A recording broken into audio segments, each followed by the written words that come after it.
hosted by Malika Andrews, live from Los Angeles. You only got one shot to make it, one shot at greatness. Obviously, I understand how much the game has changed, how much I've had a part in that. Bang! Bang! Oh, what a shot from Curry! I'm still blown away. There's never been anybody like him. This year, when it started, it was like, this is the milestone that's ahead. I remember watching the game when Ray passed Reggie, and 11 years later, it's me in that conversation. 62! Launches it up. Oh, he knocks it down! In the shooting zone like very few have ever been. There it is! The all-time three-point king in the NBA! I never want to call myself the greatest shooter until I got this record, so I'm comfortable saying that now. Welcome to NBA Today. I'm Malika Andrews, but this ain't about me because what was once inevitable is now a reality. Steph Curry is the NBA's all-time three-point king after breaking Ray Allen's record last night in the Garden, and Steph has now made 2,977 career three-pointers. And do you know how many times Steph has made 200 threes in a season? 8 times, which it's an NBA record, and that includes 402 threes in the 2015-16 season. That was, by the way, another record, and he's on pace to pass 400 once again this season. And Curry has basically every single game record. Look, he has the most three-pointers, 3, 4, 5, 6, 7, 8, 9, 10, 12. He is the most of all of those. And the only record left is Klay's single-game record of 14. So here's Steph in the locker room after Tuesday night's game. I don't got much to say besides I appreciate everybody that's had a part in me being who I am on the court, off the court. Like, this is a career milestone because of everybody that I got to suit up with, everybody that set screens for me, everybody that passed me the ball, everybody that believed in our offense and believed in winning in the process. So this is truly special, man. We got a lot more threes, a lot more wins, a lot more stuff to go, but I appreciate y'all making this special because this has been a long week trying to get over this milestone. Having Reggie and Ray here was special, but no more special than everybody in this locker room. So let's keep this energy going for sure. So what better way to start the show than talking about Steph's record-breaking performance with these fine gentlemen and Richard Jefferson? We also have Kendrick. Wow. So we're starting early today. I have had my coffee and I am ready to go and play fill in the blank. So Perk, I'm going to start with you. Stephen Curry's record-breaking three was? Everything. When you look at just how everybody was rooting for him. Like I said before, he's the golden child. Like, people love Steph. He's the people's champ. And just watching everyone reaction, even in the Garden, throughout social media, I'm like, look, this dude might be the most loved athlete ever far as a basketball player. I had to give it up to him. And I've been hating on Steph for a while. No, I think it's special. I think there's all these like little things that they point out, like the Knicks could have drafted him, stuff like that I think is funny. Sorry, Knicks. But no, I think with Steph, when you look at Steph, like he comes from the game. Like it's like Ken Griffey Jr. His dad played. Everyone knew him. As soon as he came in, he was a golden child in college. And then he has exceeded everyone's expectations to a level that I don't even think he thought he could do. So I think this is special, and it's a beautiful thing to watch him and be emotional about it because it shows how much it means to him. Well, and we talked about the tweets, all of them raining in. We see some of them popping up on the screen now, but fill in the blank for me, Zach. It was what? I'll go celebratory, and for everything Perk just said, he's universally beloved, and a lot of us are around the same age, and we've been in this league, covering this league, whatever, during his rise, and we've seen and felt how he's changed the game, and he and LeBron are the two defining figures of the NBA of the last 20 years. And I was in the gym at the hotel on the treadmill when I was watching the first quarter of the game. When he made it, I put my hand up and let out. Probably everyone in the gym was like, what are you celebrating? It just feels like we've all kind of witnessed it and not been a part of it, but he's been a part of our lives, and it's cool to see it happen. Well, and it's cool to see him then pay it back to some of the teammates that were around him for that. That was very sweet of him to say that about me. You got a Rolex? That was very sweet. He said everyone that said assist. You're a top 100 figure in his top 150 maybe? Top 150 teammates. Yeah, I don't know if he's had 220, but yeah, you're welcome. Oh, 220 people in his life. Like the first time he ever made the postseason. But, well, there you go. That was sweet. Special moment for you, but I think if I were to fill in the blank, it was goosebump worthy, right? Because there was so much that happened in the NBA yesterday, and not all of it was good, by the way. We saw COVID cases popping up all over the place, but to be able to celebrate that in that moment, I was on my couch and I was like, yes, this is something that we need. This is levity that we need. But we've also spent so much time talking about how great Steph is, and the list goes on and on and on. But when we were prepping for the show, Zach, you mentioned the moment that you realized just how great Steph was. When was that? Well, we talked yesterday about the 54-point game in the Garden. That was the game, but for me, that playoffs, that following playoffs, second round against the Spurs. Here's a championship hopeful. They ended up making the finals and really almost should have won the finals, not for the Ray Allen shot. A team that builds itself on defense, anchored by one of the 5 greatest defense players ever in Tim Duncan. And they had no idea what to do with Steph Curry. Steph got hurt in that series. Andrew Bogut got hurt in that series. If not, the Warriors might have won that series. And that was the series. No one talks about that because they didn't win the championship. They didn't win the next year either. That was the series where I think the entire NBA was like, whoa, this guy is not a carnival act. This guy's not a regular season ticket seller. This guy is a problem against the best teams on the biggest stages. And a true draw. But as for the present, Steph got his record 2,974th three in the first quarter. So here's what the Warriors had to say about that play that ended up getting him the record. Wiggins never passes out of that play. Like, never. We run that play a lot, and that's the first time I think he's ever made that pass. On that play, it's a bucket first, but, I seen Steph with a little bit of space, and a chance to make history, so I gave it up, and, he made the shot. It's a pretty special moment. Like, I shot it, and I backtrack, I saw my pops over on the side, saw my teammates going crazy, felt the whole buzz of the whole arena, so it was special. So let's go inside Steph's record-breaking three-pointer. Three-pointer number 2,974 came 28 feet from the hoop. I called it. Was assisted by Andrew Wiggins off a catch and shoot. Just vintage Steph there, nothing but net. And we need a little bit more on that shot. So let's get it over to Sinead. All right. Oh. Well, that's right. The winner is your girl, Sinead Agumake. You were wrong. Get out of here. I'm rolling him out. Thank you. Listen to me when I predict. I know my ish. I don't. Well, I don't know. Not today. I really only have one question in all this. Why is Richard always so He's mad. wrong? Why am I always so wrong? Because the games that we play, I don't like. I don't go to baby showers. I don't go to these games. Did you go to your own this is children's? basketball. You played bingo before, bro. You play bingo. You know basketball. I do, though, want to make one correction. I did say on yesterday's show that Richard Jefferson doesn't set any records, and that actually isn't true. What has he He said? has the record for the most points assisted by Jason Kidd. He does have that record. That is the record. I had to dig so deep to find one for you. There's a difference between a stat and a record. Wait, Richard, I just want to let the record reflect who was right. Oh, it was Queen Sinead. Wait, hold on, Perk. Excuse me. Sorry, let me walk. Who was right? It was Sinead. Okay, it was Sinead. But if you know NBA today, you know we are nowhere near done talking about Steph Curry and roasting Richard Jefferson. So coming up, we'll do his best, Steph's, not Richard's, threes of all time, and Kevin Durant. He was back doing Durant things last night. So is KD the real MVP? We'll discuss that. Plus, let's fire up the trade machine. What are the best moves for the Lakers? Kyrie Irving, Ben Simmons, NBA Today. It rolls on after the break. I should have put money on it and taken all y'all's money. Y'all lied. I said the Garden.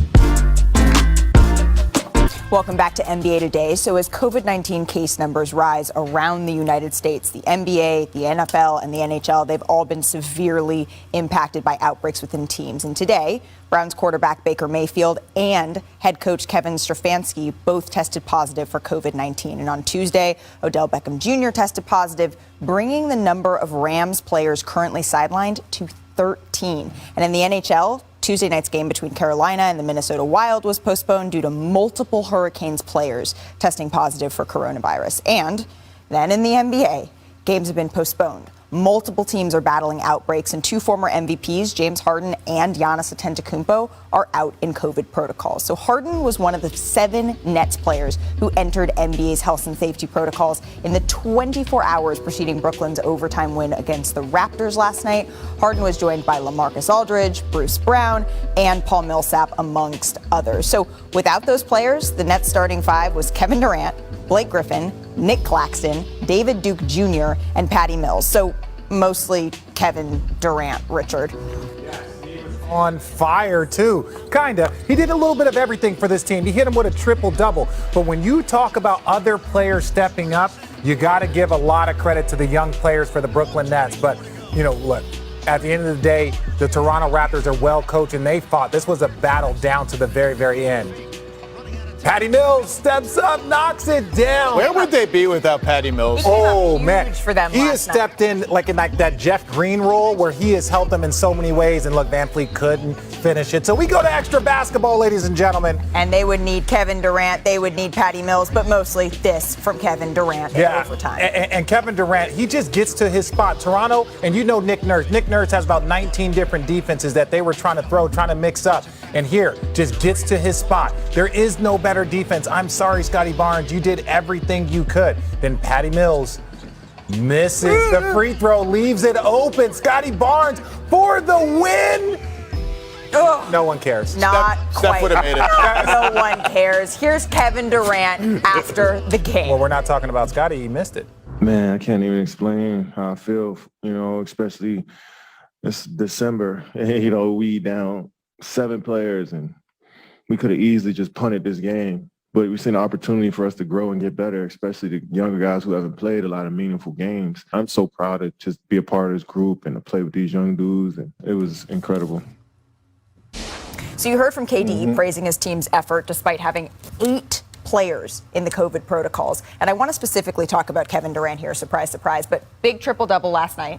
He had 51. He had 51 points over the Pistons on Sunday. He's leading the league in scoring. So, Perk, is Kevin Durant your MVP right now? Oh, come on. Ain't this when we supposed to walk to the... We ain't walking to repeat what I said yesterday. We just gave Shanae her flowers. Oh, you Didn't I say this yesterday about him stepping up? I thought we supposed to walk to him. You can walk if you want. I thought my video was supposed to come up. You. I thought I talked to Greg about that, but he must have forgot. But anyway, I think he decided yesterday when I happened to be on that screen from the Houston studio, I said it when you asked me. Look, Kevin Durant is going to elevate his game to MVP status, and that's what he did last night. It didn't matter if it was Zach, you standing in one corner, Malika, you in another corner, you at the wing, and I'm rolling to the basket. Look, he elevates his game. We already know that KD could score with the best of them and put up big points on any given night, but he had 11 dimes last night, making guys around him better, moving to that point guard position. I told you so. Is he the MVP right now? Yes, but I think by a very, very slim margin. The reason why I don't think he's getting as much conversation is because the Brooklyn Nets are not playing great basketball. They are winning, but they are not playing great basketball. And I don't mean that, and I did the game last night. What do you mean I'm not watching the game? I literally did the game, Perk. But hold on there, we'll get back to you in a second. My point is this, they play and they battle against Minnesota. This is not a team that they should be battling against. There's so many different teams that they are calling it winning ugly. Well, at some point in time, you can't win ugly against these like subpar teams because eventually you're going to be playing against great teams. And I think that's when you kind of lose that MVP conversation. Steph came in there, put the work against the Brooklyn Nets because they are a good team. So I don't think he's the MVP. That was a month ago. Yes, no, tiebreaker. Tiebreaker, I guess, would be I guess I'd go with the standings now and vote for Steph, but they're both. I mean, how can you pick between the two of them? Sure. I will say this. It's beyond stupid that we frame this as a two-man race. Like, Nikola Jokic is averaging 26.5 points, 14 rebounds, 7 assists, 58% shooting, 66% on twos. Pick whatever advanced stat you want. Pick any advanced stat you want. Stop.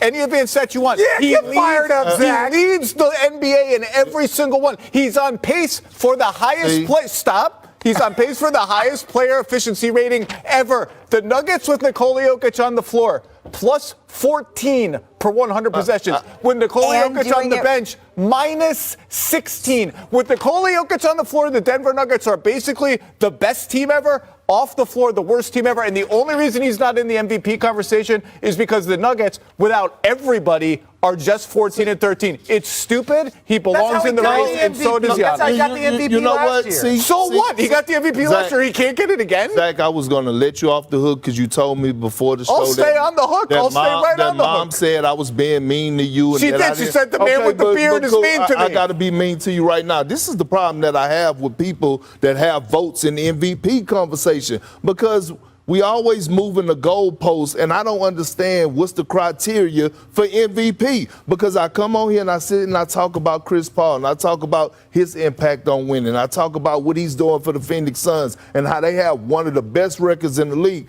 And then all of a sudden we come and talk about Jokic's numbers. Which did you hear the numbers? I heard the numbers, but they are sitting like in the 8th or 9th slot. Because their team is don't matter. Winning matters. It don't matter. Winning matters. And that's what I was always taught. That's why y'all gave it to Steve Nash back in the day, right? Y'all, I was not covering the NBA. I didn't give anything to Steve Nash. All right, cool. Well, look, the only thing that I will say, like, both of you are correct. Thank you. Both and of you stop talking. No.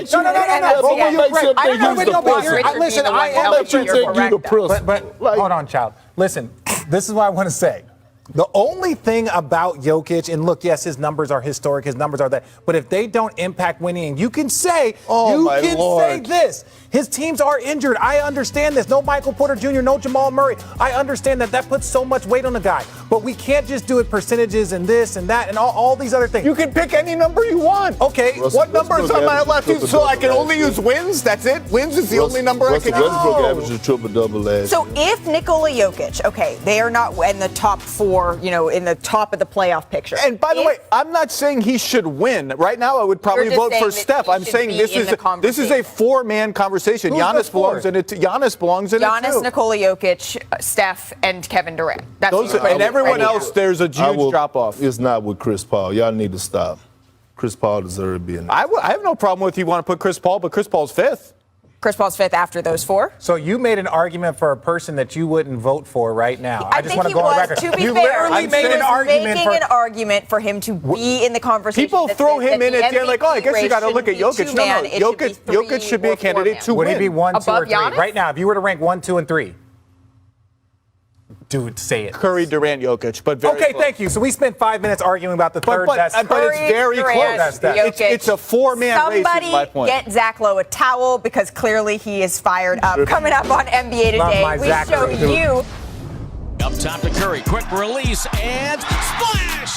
There it is! No one has made more threes than Stephen Curry. How you two, boy? Yes, sir. Hell yeah! Hell yeah! Way to work, boy. That's great. Greatness. Gave me chills. What a moment from Dre and Steph. So welcome back to NBA Today. And what better way, right, to celebrate? You look so surprised. Gosh. What a better way to celebrate an iconic performance by looking back at more iconic performances. So let's take a look back at Steph Curry's not best necessarily, but most memorable three-pointer. Take it easier. Why? All right, number 10. We're starting with number 10. This is January 26, 2019 against the Celtics. Look, I'm going to say this really quickly. Can you do that? We did not pick the 10. I'm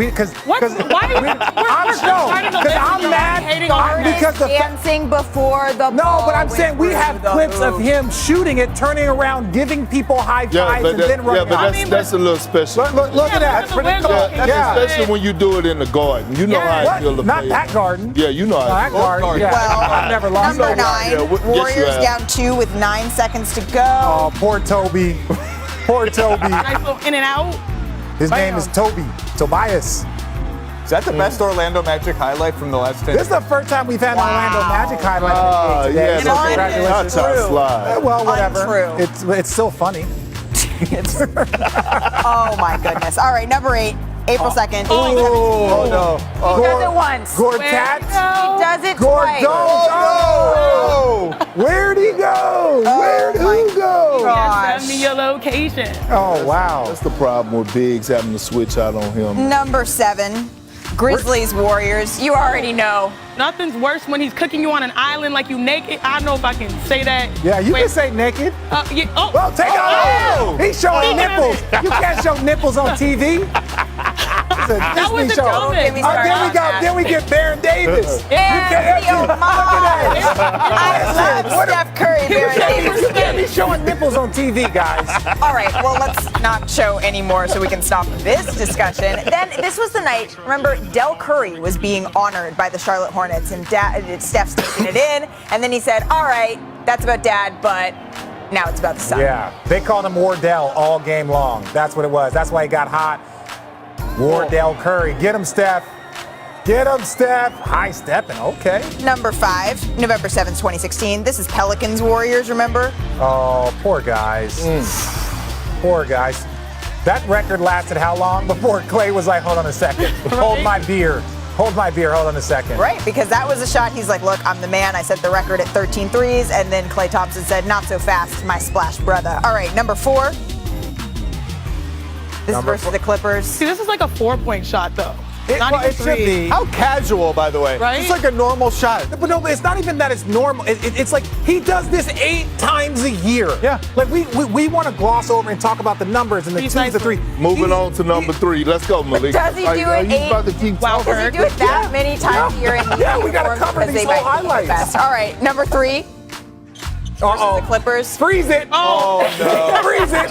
JJ Redick would like us to point out that he was not one of the 4 defenders. With all due respect, they were hiding JJ so that he didn't hurt the thing. They were like, JJ, listen, if we can't do it, you're not going to contribute. Ridiculous. My goodness. How bad are the sleeve jerseys? Number They were bad. They were not good. All right, Won a number championship 2 in them, but it's fine. could have been number 1.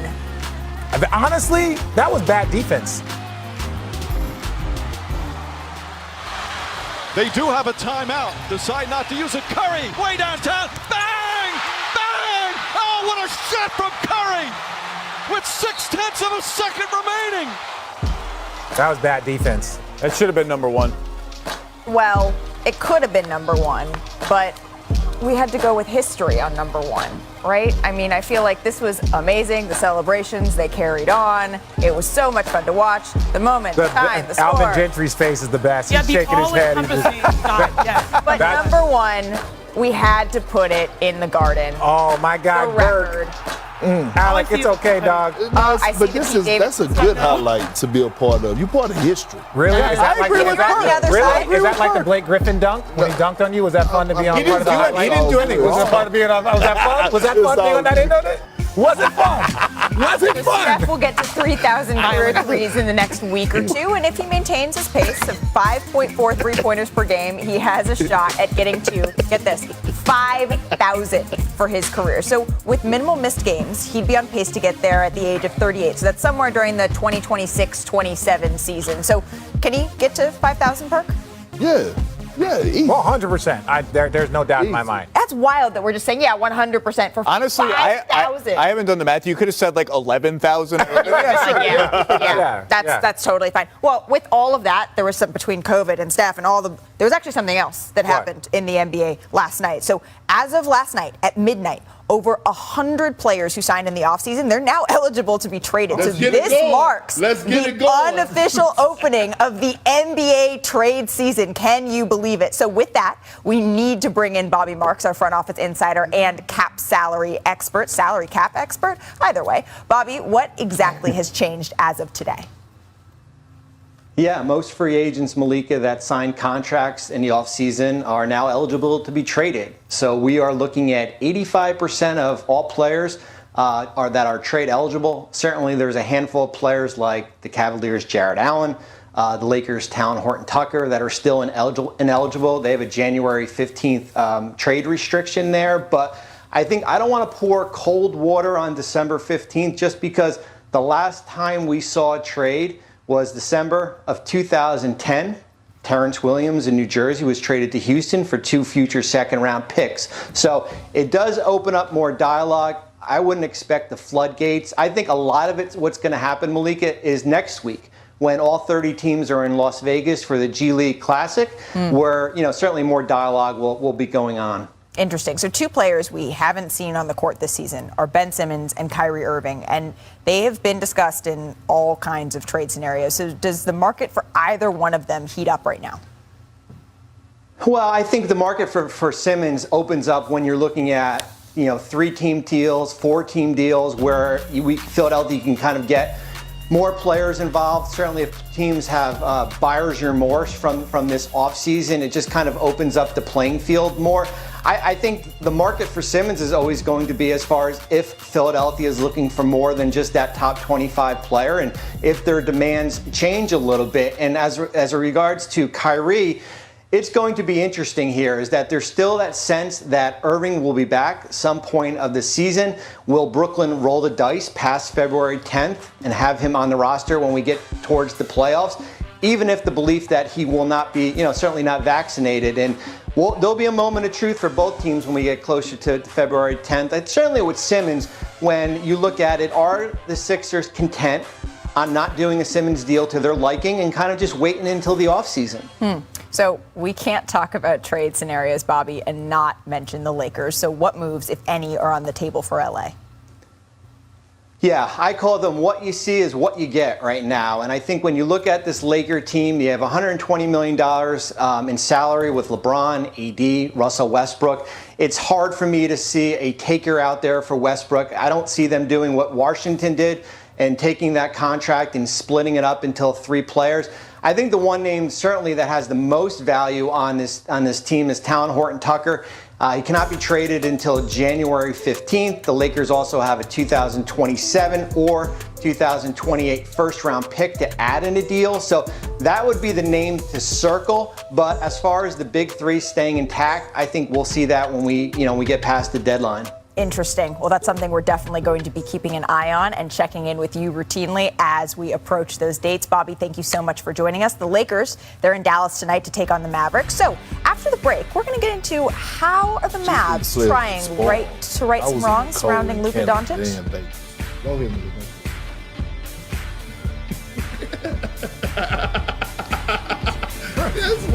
To you by Ruffles. So Chris Paul, he took over when it mattered most against the Blazers on Tuesday night. CP3 was crispy with his mid-range and ended the game with 24 points and 14 assists. And CP3 led the Suns to their 12th straight win in clutch time as Phoenix remains just a half game behind Golden State for the top seed in the West. So the number 6 and 7 seeds, they go head-to-head tonight in Dallas. And for more on that, we welcome in our Lakers and Mavs reporters, Dave McMenamin and Tim McMahon. So Dave, I want to start with you. The Lakers, they're going to be without Talen Horton-Tucker, Dwight Howard, Malik Monk tonight due to health and safety protocols. How are they approaching their lineup? Well, Malika, the good news is that Anthony Davis, who has missed the last 2 games with soreness in his left knee, has been upgraded to probable. So you can get him filling in some of the center minutes that Dwight Howard will be vacating. And you're also going to see more time from DeAndre Jordan. And they have some wing players they can give minutes to in the absence of Talen Horton-Tucker and Malik Monk. Wayne Ellington's been playing well, especially in this latest stretch when the Lakers have won 5 out of 7 games.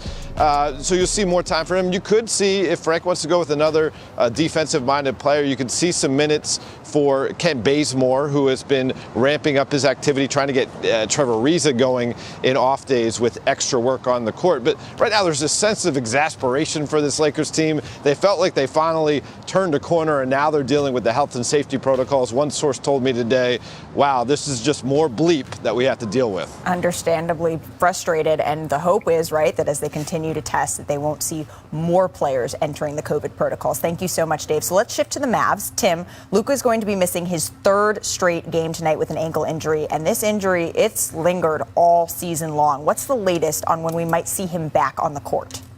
It's a game-to-game situation at this point. He first sprained it a month ago.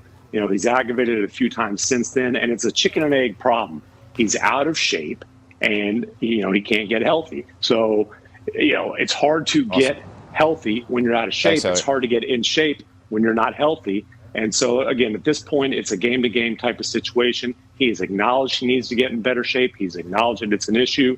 There's been some progress made, but right now his ankle's too sore for him to play. Interesting. And Tim, you also have an expansive article on ESPN.com about the messy culture inside the Mavs organization in the last few seasons. So what are they doing to change the culture of the franchise? Yeah, and there was a lot of change this summer. The firing of Donnie Nelson, the resignation of Rick Carlisle with the understanding he would have been on the hot seat. Jason Kidd came in here, learning from his mistakes in his previous 2 stops as a head coach, and has really prioritized communications with the players. Nico Harrison, the new GM, who had a lot of relationships around the league as a longtime Nike executive, is much better suited to have relationships with the players, to kind of manage things between the players and coaching staff, to fill in some of the gaps that existed with a culture that was dysfunctional at several levels of the organization in recent years. So better culture, the results so far, not up to par given what this team had expected going into the season. Well, we'll see if that good culture can then lead to some goodness on the court. Tim McMahon, thank you so much for joining us. I encourage everyone to go check out his article on ESPN.com. It is fascinating. And you can see the Lakers and the Mavs as the first game of our ESPN doubleheader tonight at 7:30 Eastern. That's followed by the Clippers and the Jazz. And hey, Miss Janae, I hear you might have a cheat sheet for us on that game. Let's do it, and I guess I'll bring Richard over here if I need some company. Now, the Utah Jazz, they're on a 7-game win streak, and it's because they have elite leaders on both ends of the floor. So let's start with the offense. Here's the number that you need to know. The Utah Jazz are number 1 in offensive rating by over 4 points. Now, that gap is the same difference of all the teams from number 2 in the rankings to 16. That's crazy. And a main reason for this offensive clinic, Donovan Mitchell. Y'all know that, like, Spider-Man just here. Yeah. Spider Mitchell's been straight box office, y'all. So let me show y'all how he gets it done. Let's get this. Producer Kwaku, baby. He's made a great leap in reading the defense in this instance. Hands down. Yeah, and his jump shot has improved too on every single year he's been in this league. Again, reading the defense, rejects the pick and roll, sees the defender, his back is to him, so he attacks. And this is where he goes crazy with his athleticism finishing at the rim. And this is where the biggest leap has happened, Richard. All right, you think it's the same play, he draws 4. Instead, his growth is that now he knows he needs to get the ball out. Beautiful reverse pivot to get the pass to the 46% three-point shooter, Mike Conley, the best on the Jazz, who already paced the NBA in amount of threes consistently. So Donovan Mitchell has really improved his game by reading the defense individually, but also collectively. This guy. You have a problem? This guy.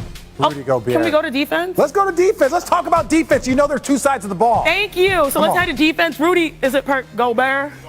Gobert has not been fair to the competition. 3-time Defensive Player of the Year. And check out these numbers right here.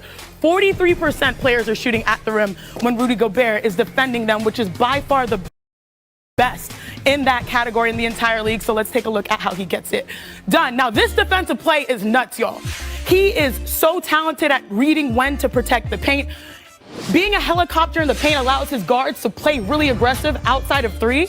And so, all right, you beat one line of defense.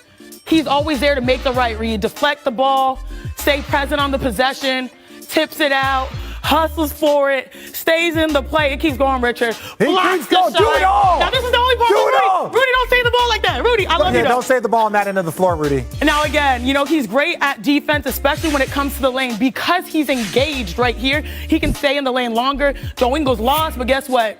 Rejected the shot. He closes the gap faster than any player in this league. And again, you talk about percentages, it's not even close. And I've always said this team is very good because they have offensive captain and Donovan Mitchell and defensive captain and Rudy Gobert. I really think it's going to be fascinating to see if they take the next step when it comes to the playoffs. But I feel like we should break it down. Let's break it down. Because we talk about defense, and the key to defense is knowing when you can be available. Now, y'all be worried because we got a big man in the paint. Come on, Pert. But you're going to play perimeter defense this time. All right, y'all, I'm Rudy Gobert. You ain't never played no You know what defense. used to happen. Oh, wait, I need producer Nick. Come on, Nick. Producer Nick. Oh, y'all, he has a great. Okay. Boy. Okay, no. Sorry. Settle. Sorry. Oh, my bad. Thank you. I'm Rudy Gobert, and this is help side defense. Because he engages his post player on defense, that means he can stay in the lane longer. You guys will always see him, if he's help side, he's dancing in and out. Just that subtle difference of making sure he's tagging someone allows him, so when the defense comes. Cuts back door. Let's see what he's going to do. He's still there. Oh, beat it up. Get that mess out of here. Beat it up. He wasn't even acting. Put some respect on Rudy Gobert, but it's really impressive what they've been able to do overall. Oh, he's running away, y'all. Oh, he's running away. He got breaks. So, All I know is that when, like Janae said, when you got an offensive captain and a defensive captain, both of them are all-stars and all-NBA players on both ends of the floor, the Utah Jazz could be a problem. Richard, are you going to shoot today? Am I going to shoot? Not in a suit. Not in a suit. I'll post a look. Hey, more NBA today. Next. Watch this. Hit him. Commercial. Hit him. Go to commercial. Oh, foul, ref. Flagrant. Review. Day. Welcome back to NBA Today. Every hour, it seems we're receiving updates about another NBA player or coach or executive testing positive for COVID-19. And this morning, Adrian Wojnarowski reported that interim Kings coach Alvin Gentry tested positive and will not coach the Kings game against the Wizards tonight. The Lakers, remember, they announced last night that Dwight Howard, Malik Monk, they're also out, joining Talen Horton-Tucker. And the Nets played last night without 6 players, including James Harden and Bruce Brown, who was literally pulled off of the court an hour before tip-off. And right now, the rapidly changing number of NBA players currently in COVID protocols sits at 27. So 27 players are currently in the NBA's health and safety protocols. That includes a pair of former MVPs, Giannis Antetokounmpo and James Harden, and around 40 players have been in protocols over the last 2 weeks. So as we unpack this number and how the league is handling these multiple outbreaks on multiple teams, let's bring in our senior NBA insider, Adrian Wojnarowski. Woj, we're entering this crucial time where if a player tests positive, they're basically out on Christmas Day. So is the league considering any additional precautionary measures here? Malik, I mean, they're talking with the Players Association continually on this issue, but I'm told there's nothing imminent in terms of dramatic change to what the league's protocols are now. And I think you may see some directives ahead of the Christmas holiday. You saw that ahead of Thanksgiving for players and staff. But right now, I think the league believes and teams that just the increase in testing among players is creating an increase, certainly, in positive tests and losses of players, because there were multiple teams. Most of the league was not really testing any of their players because they're vaccinated. But once the positive tests have started or close contacts to those with positive tests, well, that triggers testing all over the league. And now you're seeing, again, more positive tests, teams with multiple players like Brooklyn, Chicago. You know, the Kings today, they all went into test after Alvin Gentry's positive test, and they're bracing for the possibility, that there could be others besides Gentry who's now going to be out as the Kings coach until he can get out of protocol. Well, that's certainly something that we're going to continue to monitor. But also earlier today, Woj, you reported that the Utah Jazz are hiring Danny Ainge to oversee basketball operations, naming him the alternate governor and CEO of Jazz basketball. So what's the significance of Ainge's hire for the Jazz? Well, Ryan Smith, the new Utah owner, this has been a target of his for some time. And once Danny Ainge became available, left Boston at the end of last season, I think Ryan Smith targeted him. And, Dennis Lindsay stepped down, became a consultant in Utah, who built that very good contender, very good roster with the Jazz. And I think once Danny Ainge took some time, as he told our Tim McMahon, decompressed after leaving Boston, he was ready to do this again. And obviously, his stature in that Utah community, obviously the legendary player at BYU, he's got a lot of family still in Utah. But listen, he'll work with Justin Zanuck, who's the Jazz general manager. He'll continue. And Quinn Snyder, their coach, who certainly one of the league's top coaches and someone who I think will continue to have significant input into roster and direction of that organization. Listen, Danny Ainge, I think he's talked about this, and I think this is what you'll see in Utah. I think having capable people around him like Zanuck, like Justin Zanuck, or Quinn Smith, and having a roster that is certainly an elite one in the league, and maybe there's some tweaks to be made, as they try to make that next step to get out of the West. And I think there's an infrastructure in place that gave Ainge a lot of comfort. And again, Ryan Smith, this is somebody he goes back a long way with. He really looked up to. And when he bought that Jazz team, I think it was always on his mind to be able to lure Danny Ainge there. And now he's done that. Ryan Smith, Danny Ainge, Justin Zanuck, Quinn Snyder. That is quite a quadruple what does that call it? Quadruple? Thank you so much, Woj. I appreciate you joining us. So earlier this year, ESPN, they launched a program with My Brother's Keepers Alliance and the NBA to support young men of color with mentorship opportunities. And as a part of that, The Undefeated is hosting a series of conversations with young people and NBA players. Senior writer for The Undefeated, Mark Spears, hosted the most recent virtual event. It was a conversation with Clippers' Terrence Mann and Marcus Morris. So take a listen. What would you say to a kid that wants to be them, and because they're black and because they might have tattoos and because of the way they do their hair, society treats them a certain negative way? Just be you, man. Be you and educate yourself on African American history. I'm big on the being educated part. If you're going into a job interview where, say you do got tattoos, long hair, and you don't know how they're going to think of you, well, at least go in there, educated. So to learn more about this important project, go to IamMBK.org.